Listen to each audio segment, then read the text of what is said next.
श्रीकांत वाटवे आमच्या eastern Europe आणि स्वित्झर्लंडच्या ट्रिपमधल्या शेवटच्या दिवसाचं म्हणजेच आम्ही प्रागमधलं जे आम्ही बघितलं त्याचं मी आता वर्णन करतोय आणि तुम्हाला व्हिडिओ दाखवतोय.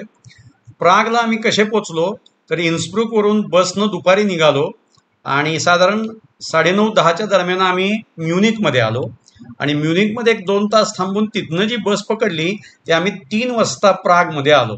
प्राग ही झेक रिपब्लिकची राजधानी आहे. प्राग हे खूप खूप मोठं आणि प्रसिद्ध शहर आहे. त्याला सिटी ऑफ 1000 स्पायर्स असंही म्हणतात. आता कसं झालं होतं की आम्ही पोचलो सकाळी 2:30-3च्या दरम्यान बस स्टँडवर. तिथून आम्हाला पिकअप करून आमच्या लॉजला सोडण्यात जो वेळ गेला ते आम्ही साधारण 4 वाजता लॉजवर गेलो होतो. मग आम्ही गेल्यानंतर सकाळचं जे आमचं टुरिंग होतं त्याचा विचार करता 1-2-3 तास आम्ही झोप घेतली आणि झोप घेऊन झाल्यानंतर सकाळी ब्रेकफास्ट करून आम्ही निघालो. मग आम्ही हॉटेलमधल्या लोकांनाच विचारलं की आम्ही इथून त्या अमुक तो जो पिकअप स्पॉट आहे आमच्या टूरचा तिथं जायला कसं जाऊ. मग त्यांनी सांगितलं की ही जी ट्रॅम आहे ही ट्रॅम अमुक ठिकाणी जाईल, त्या स्टॉपला उतरा आणि तिथं समोरच तुम्हाला हे भेटेल. मग त्याप्रमाणे आम्ही बसलो आणि निघालो. तर गावात नेमकं काय झालं होतं की ट्रॅमचा जो रूट होता तो त्यांनी बदलला होता, कारण त्या गावात एक इव्हेंट चालू होता, रनिंग इव्हेंट होता सकाळी. मग ते रनिंग इव्हेंटमुळे त्यांनी रूट बदलल्यामुळे आम्हाला पोचायला 20 मिनिटं जास्ती झाली. आम्ही त्या जिथं बुकिंग होतं आमचं टूरचं तिथं गेलो आणि त्याला म्हणलं अरे बाबा असं असं झालंय आणि रूट बदलल्यामुळे आमचा सगळा प्रॉब्लेम आला, आम्ही वेळेत निघालो होतो पण आम्हाला येता आलं नाही. तो म्हणला काही काळजी करू नका, तुम्ही बरोबर 2:30 वाजता या, तुम्हाला मी पुढच्या दुपारच्या टूरमध्ये ॲडअप करतो आणि आता तुम्ही असं करा की ह्या एरियात फिरून घ्या. म्हणजे थोडक्यात आम्ही सकाळी टूर बरोबर आणि संध्याकाळी आमचं आम्ही फिरणार होतो, ते उलटं झालं. सकाळी आमचं आम्ही फिरणं आणि संध्याकाळी टूर बरोबर असं ते उलटं झालं. मग आम्ही आमच्या तिथून निघालो. मग त्यांना आम्हाला काही काही रस्ते सांगितले, असं करा तसं करा वगैरे, त्याप्रमाणे आम्ही निघालो. मग आम्ही ओल्ड टाउन गेट्स एरियामध्ये गेलो. त्यातलं जे गेट जिथं आम्ही गेलो होतो आणि जिथून ही स्पर्धा सुरू होती तिथं पूर्वी गन पावडर ठेवायचे, म्हणजे ते स्फोटकं ठेवायचे. मग त्यांना आम्हाला काय सांगितलं की इथनं रॉयल रूट घ्या म्हणला. तर तो रॉयल रूट, नंतर कोरोनेशन रूट, म्हणजे काय काय राजांचे जे रस्ते असतात ते घेत घेत घेत आम्ही ओल्ड टाउनमध्ये आलो. मग तिकडून आम्ही प्राग कॅसल जे वरच्या हिलवर आहे ते लांबून आम्हाला दिसलं. नंतर आम्ही सेंट व्हिस्टस कॅथेड्रलच्या जवळ गेलो. नंतर आम्ही म्युन्सिपल हाऊस बघितलं. त्याच्या जवळपासच्या ज्या स्क्वेअरमधल्या बिल्डिंग्स आहेत त्यांचं बोरॅक्यू स्ट्रक्चर बघितलं. मी भरपूर फोटो तिथल्या बिल्डिंगचे टाकलेत, काही रिपीटही झाले असतील पण भरपूर फोटो टाकलेत मी. नंतर तिथं मालास्ट्राना ह्या एरियात गेलो. मालास्ट्राना ह्या एरियामध्ये तुम्हाला दुकानं आणि वेगवेगळ्या टाईपचं काय काय बघायला मिळतं. नंतर निकोलास चर्चच्या तिथं जाऊन आम्ही थोडा वेळ बसलो. नंतर आम्ही तिथून वेल्स्टेनस्टेन पॅलेसला गेलो, ते तिथं जवळच होतं वेल्स्टेनस्टेन पॅलेस, ते बघितलं. त्याच्यानंतर गोल्डन हॉर्स शू म्हणून एक प्रकार आहे तिथं, तो बघितला. नंतर रेड ईगल म्हणून एक प्रकार आहे तो बघितला. नंतर आम्ही वेन्सलेस स्क्वेअरला आलो.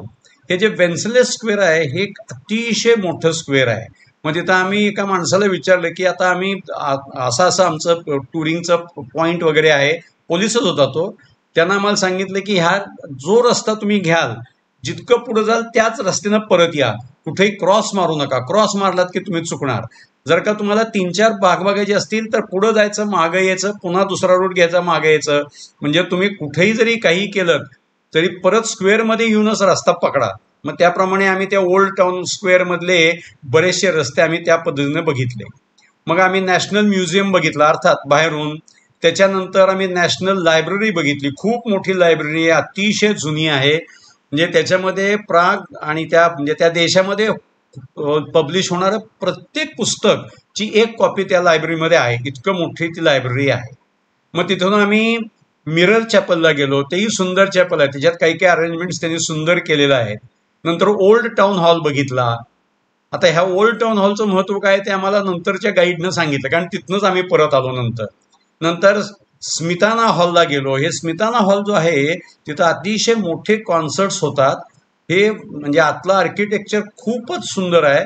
आम्हाला पूर्ण आत जाता आलं नाही, पण जेवढं काही जाता आलं त्याच्यात आम्ही काही जे फोटो शक्य होते तेवढे आम्ही काढले. एखाद दुसरा फोटो त्याचा आतला असेलही.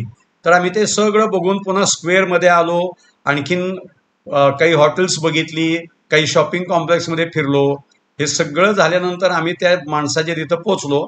तर तो म्हणला परफेक्ट आलेला आहात तुम्ही, एक 15 मिनिटात इथून तुमची गाडी निघेल. मग तेवढ्यात एक मॅडम आल्या. मग त्या मॅडमने आम्हाला सांगितलं की मला फॉलो करा. मग आम्ही त्यांना फॉलो करत करत गेलो. मग फॉलो करत गेल्यानंतर त्याने आम्हाला, म्हणजे आम्ही 20-22 जण होतो, एका गाडीमध्ये घातलं आणि ती गाडी एक ब्रिज क्रॉस करून एका हिलवर गेली, म्हणजे एका डोंगरावर गेली म्हणूया आपण.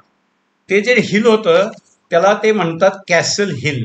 ते प्रागमधलं अत्यंत प्रसिद्ध हिल आहे. म्हणजे त्या हिलवर काय आहे तर प्राग कॅसल आहे, त्याच्यानंतर तिथं कॅथेड्रल आहे, प्राग कॅथेड्रल, नंतर रॉयल पॅलेस, अशा बऱ्याच गोष्टी वरती आहेत. मग आम्ही गेलो. तिथे गेल्यानंतर पहिल्यांदा त्यांनी आम्हाला काय केलं तर प्रागचं जे तिथलं वरचं कॅसल आहे त्याच्या अलीकडे कॅथेड्रल आहे, तिथं कॅथेड्रलला घेऊन गेले.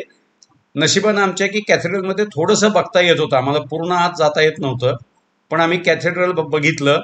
कॅथेड्रल बघून झाल्यानंतर मग त्याच्या आम्हाला रॉयल पॅलेसकडे सोडलं. मग रॉयल पॅलेसच्या तिथं गेलो. मग तिथं गार्ड बरोबर फोटो बिटो काढले. ते नेमकं काय झालं होतं तर ते आत जाऊन बघून यायला जो वेळ लागतो तो आमच्या गाईडच्या सिस्टीममध्ये बसत नव्हता. त्यामुळे तिनं सांगितलं की तुम्ही आत गेलात तर 3-4 तास लागतील आणि तुमचं सगळं पुढचं चुकेल, त्यामुळे तुम्ही काही आत जाऊ नका बघायला. आम्ही ठीक आहे म्हणलं.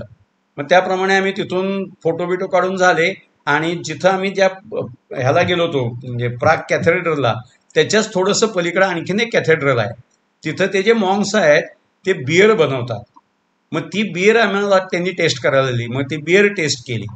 बियर टेस्ट केल्यानंतर आणखीन एक तिथंच जुनं कॅथेड्रल आहे, ओल्ड कॅथेड्रल, ते बघितलं.